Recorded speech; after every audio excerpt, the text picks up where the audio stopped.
আসসালামু আলাইকুম রহমতুল্লাহ। আপনারা যারা দেখছেন, যারা চেনেন, আমি মেসফালা কুবরির এখানে দাঁড়ানো।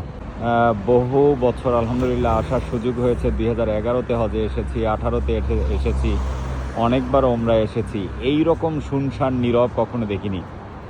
মানে এবছর এখন থেকেই হারামে মসজিদে শুধুমাত্র হাজি সাহেবদের ছাড়া অন্য কাউকে ঢুকতে দেওয়া হচ্ছে না, এমনকি যারা মক্কায় বসবাস করে তাদেরকেও। এবং এখানে দেখেন কোনো লোকজন নাই, শুনশান নীরব, মানে একদম মেসফালা এই জায়গায়, যে জায়গায় 24টা ঘন্টা লোকজন গটগট করে, সেই জায়গাটা এই যে দেখেন।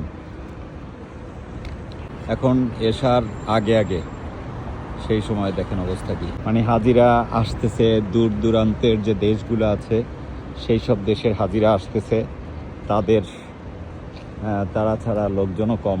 আল্লাহ তাআলা রব্বুল আলামিন আমাদের সবাইকে হজ এবং ওমরা করার তৌফিক দান করুন।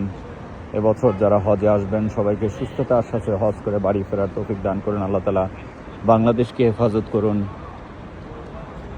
রব্বুল আলামিন আমাদের উপরে যেন আর কোনো জালিমকে চাপিয়ে না দেন, এজন্য দোয়া করছি।